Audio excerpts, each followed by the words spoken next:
Assalamu alaikum туғандар, assalamu alaikum жалпы жамаат, урматтуу достор. Жалпы биздин Аргымак каналыбыздын катталуучулары, жылкы сүйүүчүлөр.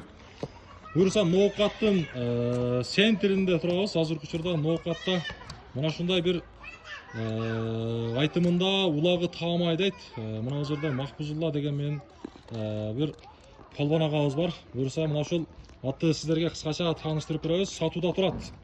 Bunun yaşı kaçta dediniz hele falan? Yaşı 6 yaş. Yaşı 6 yaş.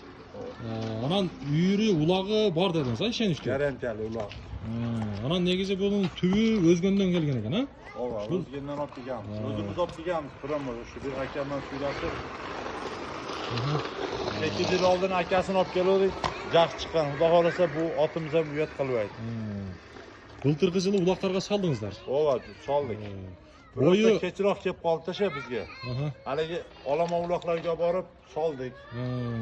Garantiyasi man. Galasi, yugurishi. Tushunukdi. Tak, bu ошондо 6 yaş. Oğuzu jumshak ha? Oğuzu jumshak. Boldu. Бул азыркы учурда туугандар анан такасы жок экен. Эң кызык жери такасы жок. Ушундай Такада жүрөт да жана. Ошондой экен да. Мынакей туугандар, от эгерде кимге кызык болсо, мен туугандар байланыш номерин менен сатылат деген жердеги описанияга калтырамын. Баасын айтып коюң эми. Баасы 400 миң. Баасы 400 миң сом. Ооба. Мына арт жактагы эгерде кимге кызык болсо көрсөңүздөр болот.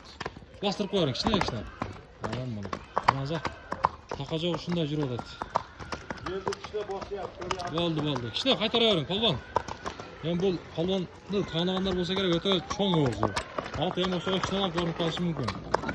Мына. Болду, кайтара бериң. Мына.